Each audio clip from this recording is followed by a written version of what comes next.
Hey Summoners, it's Peter Panic coming at you with your League of Legends Champ Rotation Preseason Week 9. I have my co-host, as always, Mr. Manslaughter. Hello, as always.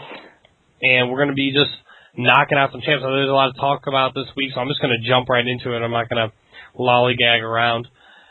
First off, we have Blitzcrank, one of my favorite characters in the game. Definitely one of the very first off-tanky characters that I've ever played, and notice that I did say off-tanky because you're going to build him pretty tanky. I think that Cody and I both agree on that point. The one thing to really note about Blitzcrank is his rocket grab. It's one of the most unique abilities in the game, and it's basically just kind of like a grab, and it pulls it into wherever Blitzcrank's standing at the time. And it's a skill shot. It's hard to hit, but when you do, it's a really great initiation. Cody, would you like to comment on Blitzcrank? Yeah, like what Dave said on building him tanky, the main reason you do that, because he does have good AP scaling on a lot of his abilities if you look at him, but the main reason you want to do that is because all of his crowd control requires you to be up close and personal with the enemy. So like, pull him in and you knock him up.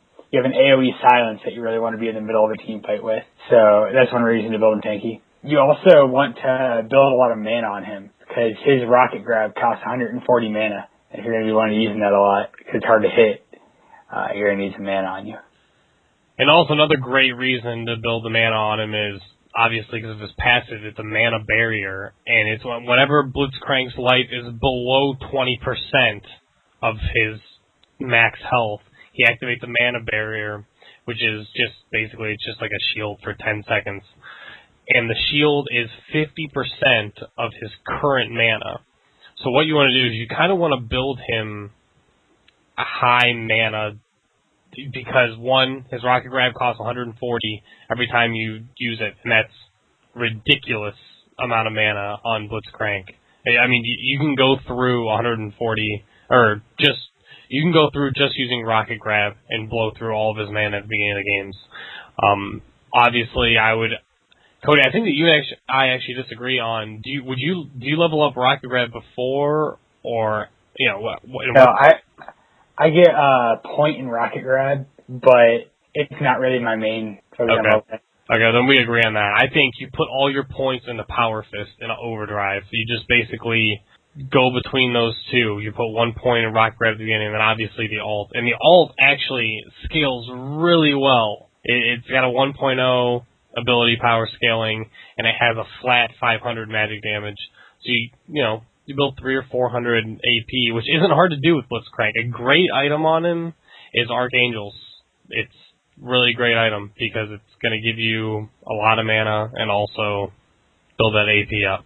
I don't think anybody would disagree with that. So one last thing about Blitzcrank is you'll notice on his ultimate it has a passive that does damage to nearby enemies, and it's a pretty substantial amount every 2.5 seconds.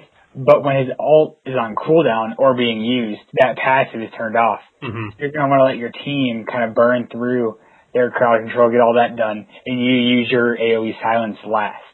Yeah, and I will also tell you, just because I've played Blitz a decent amount, if you're trying to help someone get blue or something, watch out, because that will arc off and hit creeps as well, and you'll accidentally steal it. I know I've done it a couple times. It's just not that bad to have blue on him, but if you're screwing over another teammate, that's never good. All right, moving on to Brand. I'm probably going to make Cody mad because I won't shut up about this champion, because he's easily my main, easily my favorite champion. I think that he's the best AP carry in the game. Some people would disagree. I think that Brand, the way I always say to people is, Annie is the best 1v1 AP carry. Maybe Veigar is a really good nuker, but Annie is the best 1v1 AP carry. Brand is the best 1v2 AP carry. Sorry, because his ultimate bounces between targets 5 times. Now, if there's only 2 targets, then it's going to bounce between those 2 targets 5 times. It's going to do a copious amount of damage. I do it all the time. I'll fight one person, start running away, when his buddy comes to help him, just ult them, and it just destroys. Also, Brand's great at melting tanks, because his passive does 2% of their max health as magic damage for 4 seconds. he's a really great champ. Cody's going to yell at me if I don't let him talk, but I got to say one more thing. The thing about his abilities, and obviously you're going to want to build him AP heavy because he's an AP carry. Each ability lights the target on fire, whatever champion you're hitting. So Seer will light something on fire, that's your Q. Your W, Pillar of Flame, which is your main damage, will light the person ablaze, and also Conflagration will also light the person ablaze, and so will Protoplasm, the ultimate. But one thing about Brand that's really interesting is, once a person's ablaze, which is basically just if you've attacked them with any kind of ability, your Q, W, E, and R all do something different if they're on fire at the time. Seer stuns the person, Pillar of Flame does added bonus damage, which is an extra 25%, and Conflagration explodes and hits a bunch of random targets around the enemy. Now, I don't know the spread radius is actually 200. I see that now. So, if you're fighting in a 1v1 battle, the best thing to do is use your E, Conflagration, hit them with Seer, and then Pillar of Flame, and you'll be able to, hit them, stun them, do a lot of damage. But if there's a couple, 3 or 4 of them around, hypothetically a team fight, what you want to do is actually lead with Seer, then use Conflagration on whatever you hit, whether it be a champion or a minion, set them all on fire, then hit Pillar of Flame, and it will do an extra 25% damage to each person that's ablaze, and then Protoplasm, the ultimate, actually makes it bounce faster so enemies have less time to spread out. Cody, go ahead. I'm sorry for eating up all the time. I love him, though. It's my favorite champ. So the only thing I have to say is listen to Dave. He's the best Brand player I've ever seen. So I'll be putting up a video shortly of Brand player. I've been having issues with editing programs, but I got a new one recently, so I will be putting out a Brand video very soon, commentary. So if you guys want to watch it, it'll probably come out sometime this week. So, all right, we're going to move on to the next champ, and I'm going to let Cody take most of this one. I have Gangplank, and Cody, you can just go ahead and take it away. All right, so Gangplank. There's a reason he is banned in ranked games quite a bit. I would say he's one of the top 5 champions in the game. He can jungle. You can use him as an AD carry, but I think he's just a great jungler because you can ult from inside the jungle. And if you don't know, his ult puts a cannon barrage on an area for 7 seconds. Does tons of damage, slows everyone inside of it. Great in team fights, great for escaping, great for chasing. Just tons of utility. He also has basically a free cleanse/heal ability, which is fantastic. And everyone knows what Parlay is because that just does too much damage. And a lot of people don't know that if you get a killing blow with Parlay, you get extra gold, which is really good for him in the jungle because you'll finish that first clear with, maybe 150, something like that, more gold than most junglers would. And, really good items, because we talked about Gangplank before, I'd like to just touch. Really good items to build on him are items like Phantom Dancer, because it has a huge amount, or a huge percentage to crit chance, which with Parlay you really want a huge amount of. I've heard people call him Crit Plank, because basically you want to try to build so you can crit on Parlay. Because you can crit on Parlay. Yeah. I've seen Dan do it. I told that story about Dan critting the first tech of the game, which was hilarious. But yeah, also, and one good thing about his Cannon Barrage, Cody kind of touched on for a second, but if you see a champion that's low health behind their turret, you can just Cannon Barrage them and get easy kills that way, and you're not hindered by that. It's a global ult, so you're not hindered like you are with TS ult or Pantheon's ult. So that's really the only things I really have to offer. One last thing about Gangplank is keep in mind that his passive is basically a free red buff. All his basic attacks and Parlay apply a poison and a slow. The poison isn't very much damage, but the slow is what's important. And keep in mind that your Raise Morale ability, which gives good AoE attack damage and movement speed, but it cancels your passive. And so people say that GP doesn't use red buff because he has his passive, but if you're going to be one of using Raise Morale in team fights, you're going to need to have red buff. So, he's basically over, I guess, like you said, one of the 5 best champs in the game. And we're not talking about, the type of character he is. We're talking about flat characters. If you're putting somebody on a team, GP's on the team. Doesn't matter. All right, moving forward, we're going to go on to Kog'Maw, which is, I dabbled with a little Kog'Maw. I think Cody remembers that. He's a fun little champ to play. It's really interesting because he doesn't scale AD that much. I mean, on his ultimate, he does, obviously, which isn't an ultimate like most people would think. It's not this, make sure you land it and you have another 2 minutes before you can use it again. You can use it every, 1 second, 2 seconds. But I don't know. I don't really think he's worth playing. I don't like any champ that you have to decide if you're going to build him AP or AD. I shouldn't say that. I don't like most champs. They have to do that. And a lot of these champs are hurting now because of the nerf of the Hex Tech. Cody, would you like to comment on that? Yeah, I agree. I think Cog's been suffering a little bit lately. But I will say he is very good in lane. He's kind of like Caitlyn, I guess. He's very good in lane, has a lot of good harass. He can keep you low health with his ultimate, especially if he has a healer in lane just to sustain him. Usually he can do more damage to you than your healer can heal you in the AD carry lane. Mm-hmm. So he's good in lane. I'd say in team fights he kind of loses a little bit of that power. I would say that he's a better Dominion player. He's actually a really good Dominion player. And I know, Cody, you don't dabble that much in Dominion, but he's actually a really good Dominion player, which is ironic that you would mention Caitlyn, because I'd also agree that she's a much better Dominion player as well than she is in Classic mode. I will say the only must-have item on him is a Nashor's Tooth, in my opinion, because you're going to get a little bit of ability power as well as attack speed. So. All right, and moving forward, we're going to go with Malphite. I'm just going to throw this one straight to Cody because I never played him. So go ahead. All right, so Malphite, obviously a tank. I mean, there's no reason not to build him a tank. All his abilities get you into the middle of the fight. You have an ability that scales off armor, and that's an AoE ground pound ability, which is really cool. And he has an amazing passive. It basically gives you a shield that is equal to 10% of your maximum health. And if you have not been hit for 10 seconds, the shield recharges to full.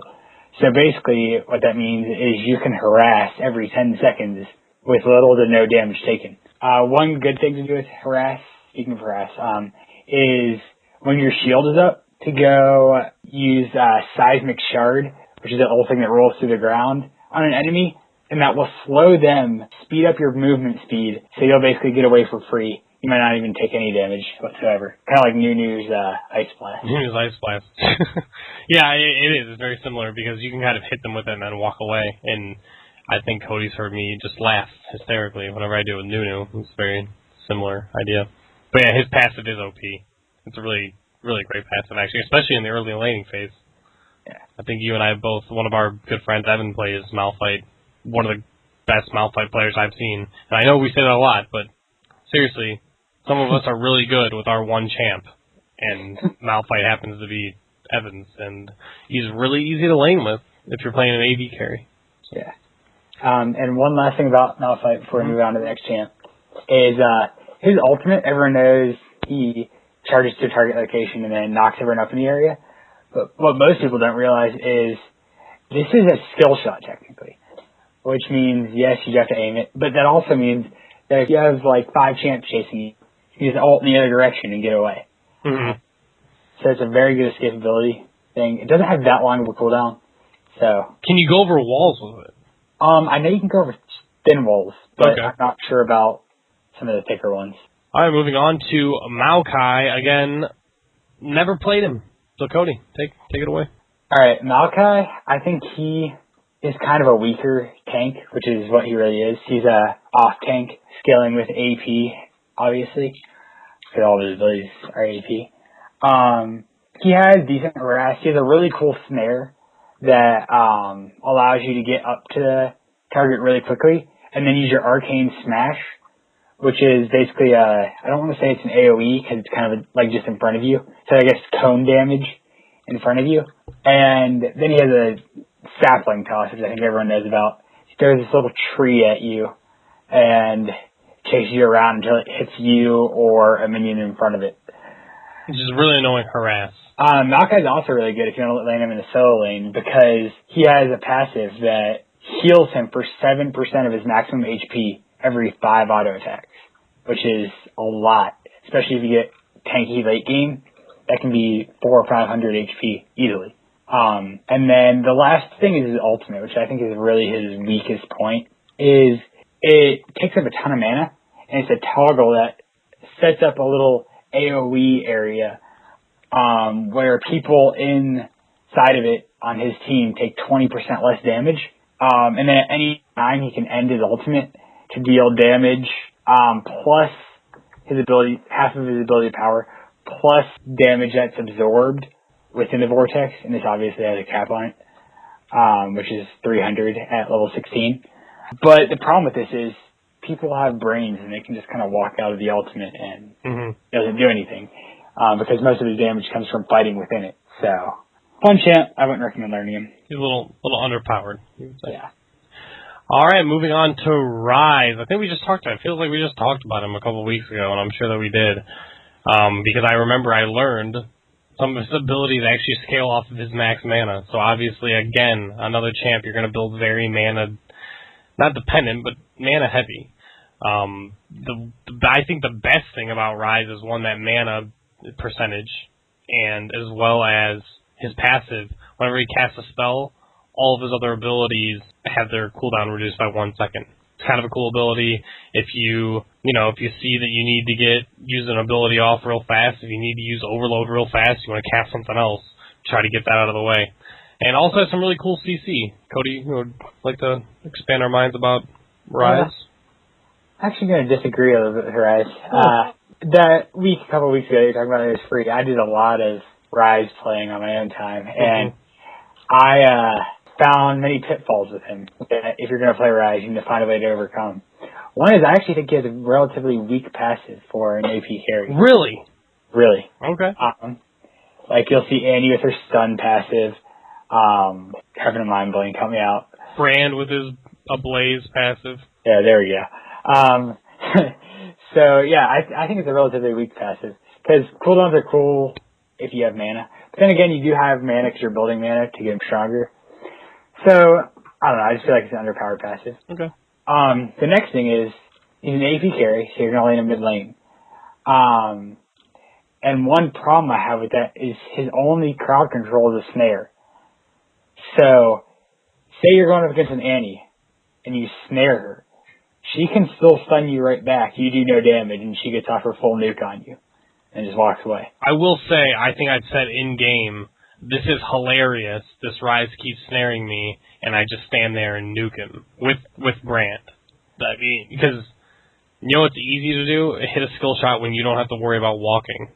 It's really easy to do. And when they're standing there trying to cast spells at you, yeah. they're not either. Yeah, I understand what you're saying on that, and I kind of want to renege on everything I said now. But I think his passive is good. Yeah, I would disagree. I would say to kind of counterbalance this, you can build like a early Banshee's Veil or something that has a lot of mana and health and magic resistance on it, maybe like Banshee's Veil, for instance. Or if you somehow end up against an AD carry like a Frozen Heart for all that mana. So I in my opinion, you're definitely going to want to build Rise really tanky. Okay. Well, not really tanky, but tanky enough to overcome that snare. You would say tankier than a normal AP carry. Yes, exactly. Definitely. Yeah, because like I would disagree, and I hashed this out with a buddy of mine this week. You know, building sustainability on Brand, I disagree with it.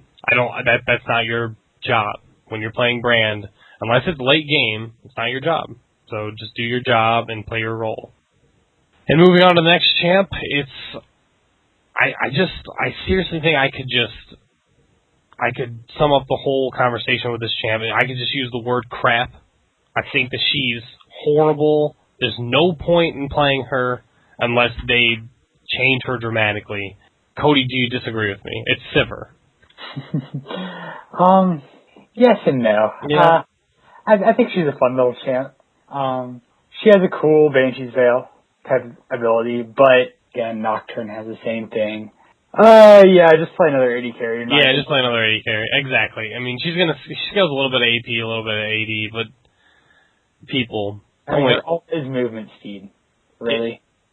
If you're going to play her this week, if you're like, oh man, I want to learn is nice, just learn Cog. Because, he's way better in every aspect of the game, with the exception of her passive is an increased dodge chance while she's moving. I just don't see it. I think she's crap. Don't learn her. She's trash. Trash. She's I've called Caitlyn not that great. Caitlyn's average. This is a trash champ. Don't learn her. Huge waste of time. All right, we're gonna move on to Shyvana.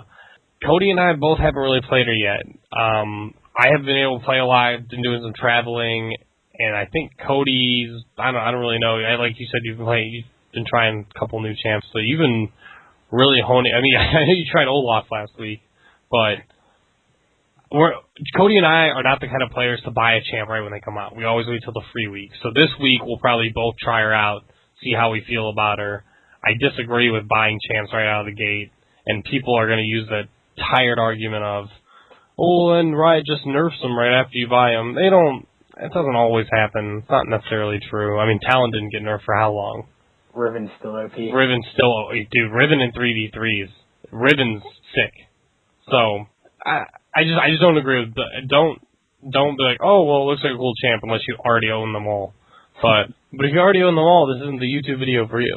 So, like I said, we're going to learn more about her next time she comes up in the free rotation, or maybe we'll even touch on it next week. But neither one of us can really talk that much about her. Cody, did you want to say anything? Yeah, for now, I won't recommend buying her straight out of the gate if you haven't bought her yet, because her problem is she has literally no crowd control. Mm-hmm. And she is pretty good in lane because she gets tanky. I mean, like any other champ when she's fed, she's really good, but that, again, applies to every champ. She's a fun ultimate. She doesn't require mana. Yeah, but we don't really know that much about her yet. And moving on to the last champ of the week, we're going to wrap it up with Terex, the Gem Knight, which is a really masculine thing to be. But Terex, I think he's one of the better support champs because you can build him tanky, and that's my biggest thing with support champs. I think you should be able to build support players tanky, and Terex auto attacks replenish his mana for 7.5% of the damage dealt. It's kind of an OP passive, especially, like I said, for a support character. Cody, do you want to jump in on this one? Yeah, I think he's a great support champion. Very underplayed. He has a heal that heals himself and target champion, so great heal. And then he has this targetable stun, which is... It's amazing. It's really good for team fights. Yeah. And then his ultimate is... It's really cool. It gives him a ton of attack damage, a ton of ability power, which again helps his passive. And then it does damage to all nearby enemies when you activate it. And it gives half all of the bonuses you get to all of your surrounding allies. So it's a very good support ultimate. And it's a minute cooldown, so it's not like you're worried about using it while you're in lane. Maybe the best support champ in the game, I don't know. I think the support champ should be tanky, and he can be. So that's why I would say he's the best support champ. But I completely agree with you. He's completely underplayed. All right, that's going to wrap it up. But as everyone's favorite part of the show, we're going to go on and talk about what champs we think we should learn this week. Cody, go ahead and take it away. What do you think we should learn this week? All right, this week, you don't already learn them. No, learn Gangplank. Definitely a great champ.